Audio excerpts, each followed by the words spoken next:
All right, guys, for this task, we're going to be using faux suede cord. So I have a variety of different colors of cords. On this piece of jewelry, I already drilled a hole into that work, and then I used a crimping clasp to get that set, and then my cord goes right through. Suggestions that when you start off with a new cord, if it has kinks in it, like folds, because it was folded around a wrapped piece, wet the cord, just stretch it out, smooth it, and then you won't have really majorly kinked edges. Otherwise, the necklace or bracelet just lays very unusual. So there's a couple different parts here that we'll need. We've got some jump rings to create an extension on the clasp. And then I've got a claw clasp, and then these two ends that will complete the piece and make it look nice and neat at the end. So these clasps have little holes in them and a little spot for the jump ring. What I like to do is I like to add a touch of glue on the inside of it. Per our usual routine, we're going to use the E6000 with a little dot of glue.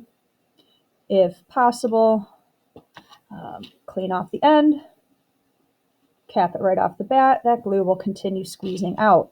I am going to stick a little bit of glue inside, give myself a little spin, place my end inside that piece, and crimp and pinch.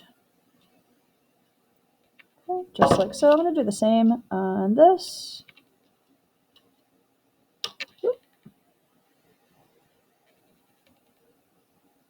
Get that set in there.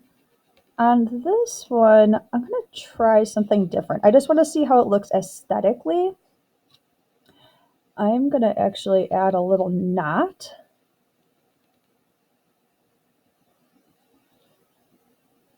And then my crimp. I only need like a quarter of an inch of my faux suede to fit on the inside of that. Pull this guy tight. Sneak that little guy in there. And give myself a pinch. Okay. Not bad. All right. So this kind of just gives you a little bit of a different look. Okay. After that, I need to go ahead and add my claw clasp on and my jump rings. So first things first, I'm going to take care of these and open these up. Excuse the fact that I don't have the same kind of pliers and tools at home that you do. I unfortunately took mine all to school.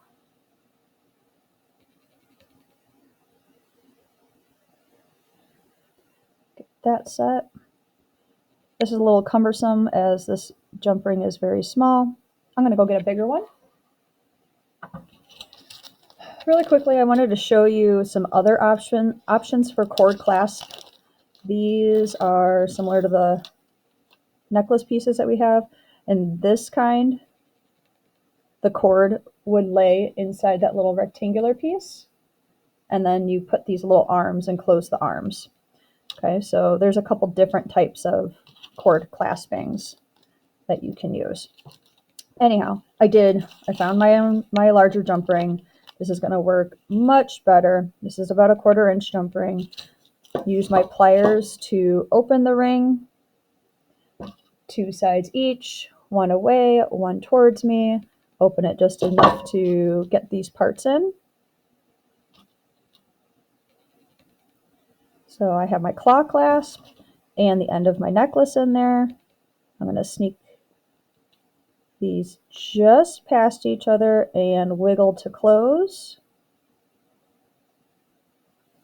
till they lock in. I don't want any space or air in between that. So that's there with that. On these portions right here, I actually have a handful of jump rings. I want to make a corded chainmail that gives me length and gives my jewelry wearer the choice of making their necklace or their bracelet longer or shorter, depending on what they're wearing. So I am going to I have these jump rings open. I'm going to link on a jump ring.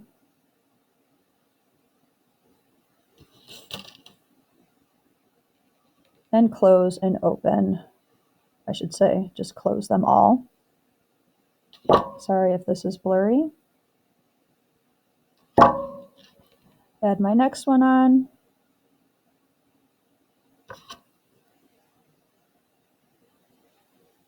And whoops, I almost put that in the middle. So I want to chain one to link from another.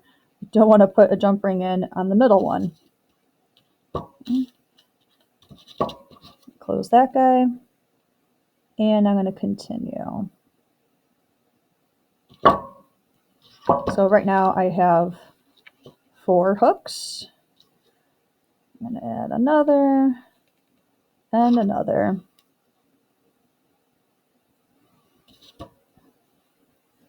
Once you learn how to do these small tasks, they just go a lot faster with a little bit of practice.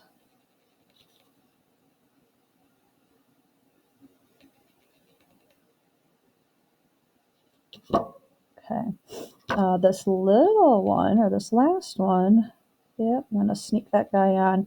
So if you remember, the end of my necklace, it's hard to use a very small jump ring on that finding because it has a bit of a larger piece of metal attached. So I'm going to grab a little bit larger jump ring, give myself a bit of a 1/4 inch. Open, just enough. Fit that in. Fit my chain in. Gives me optional length. And close it up.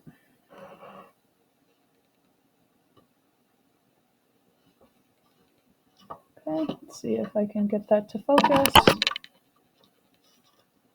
And close. Remember to close, you go just past its neighbor and lock her in. Okay, that's set. There is my corded necklace.